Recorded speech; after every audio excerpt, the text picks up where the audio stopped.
Bonjour, bonsoir fanatique, comment nous est? Bienvenue sur channel là pour une nouvelle vidéo. Merci un peu. Bon, Jean Confrère me dit déjà, mettre Arnel Rémy, mettre Maisonneuve. Et conférence de presse, ça, c'est une conférence de presse qui est consacrée au dossier des prisonniers politiques. Et nous ne sommes pas capables de dire deux mots sur le climat d'insécurité qui a crasé le pays. Et rapidement, je dois faire la démarcation. C'est le citoyen qui est là, l'avocat qui est là. Ce n'est pas le porte-parole du secteur démocratique et populaire. Et d'abord, la question d'insécurité, nous constater une remontée du climat d'insécurité à Port-au-Prince, une remontée des actes de kidnapping à Port-au-Prince. Et nous tous nous connaissons que notre pays, Haïti, a été gangstérisé pendant les 10 dernières années. PHTKistes, jovenelistes, ils toutes Martelly, Jovenel Moïse, la politique qu'ils ont appliquée dans ce pays pendant les 10 dernières années, c'était une politique criminelle. C'était utiliser gang pour prendre contrôle du quartier populaire. Nous tous nous connaissons, c'est Jovenel qui t'a fait Genève. Bon, on ne peut pas parler mal des gens qui mourent, mais il faut toujours dire la vérité.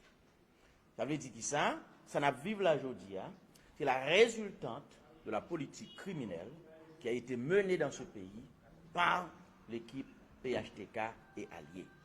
Et aujourd'hui, nous demandons que des changements puissent se réaliser au niveau du leadership de la police nationale d'Haïti. Et position PAM comme citoyen, pour nous comme citoyens, pour nous comme avocats, il est évident que le leadership de la police nationale d'Haïti a failli à sa mission de garantir l'ordre public. Je n'ai aucun problème avec M. Léon Charles. D'ailleurs, je ne le connais même pas. Beaucoup de gens me rencontrent 11 jours dans la vie. Je n'ai pas un problème personnel avec lui. Mais la vérité, c'est que ça fait un bon bout de temps, depuis qu'il dirige l'institution policière, il a totalement failli. Il n'a pas pu mettre de l'ordre dans la cité. Il n'a pas pu protéger les citoyens. D'ailleurs, même Jovenel Moïse, il n'a pas de cas protéger. Et depuis le sang, en principe, il aurait dû donner sa démission. Parce qu'un chef de la police qui n'arrive pas à protéger le président, même s'il est un président de facto, c'est un chef de la police qui ne peut protéger personne. Si Léon Charles n'a pas de protéger Jovenel Moïse, il va pas avec vous, il pourra le protéger. Bref, il faut des changements au niveau du leadership de la police nationale d'Haïti. Et M.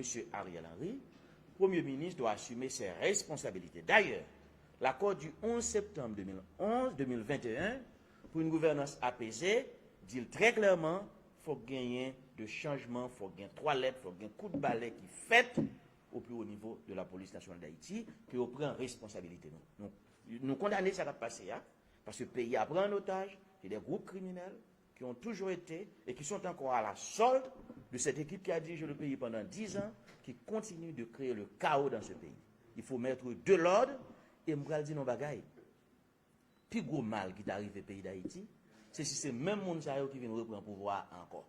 Ça veut dire si qu'on y a une prochaine élection qui a pour faire, si le pays a 1000 chefs gang, 1000 assassins, 1000 criminels, la multiplié par 100, c'est-à-dire qu'il y a bien 100 000.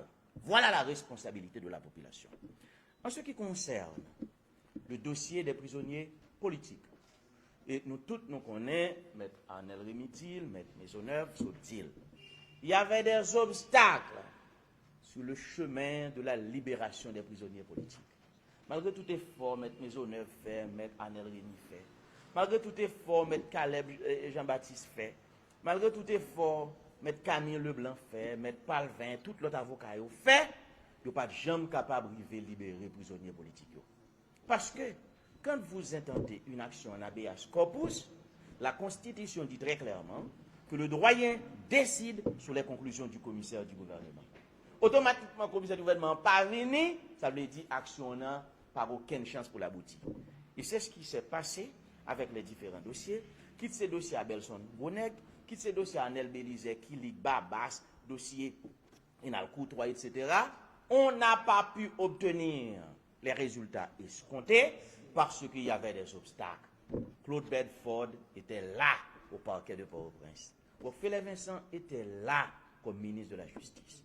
Avec l'accord que nous avons signé, nous disons que les obstacles politiques, en principe, ont été levés. Et demain, dossier Courtois, dossier Abelson Gouneg, il a passé devant Bernard Saint-Ville.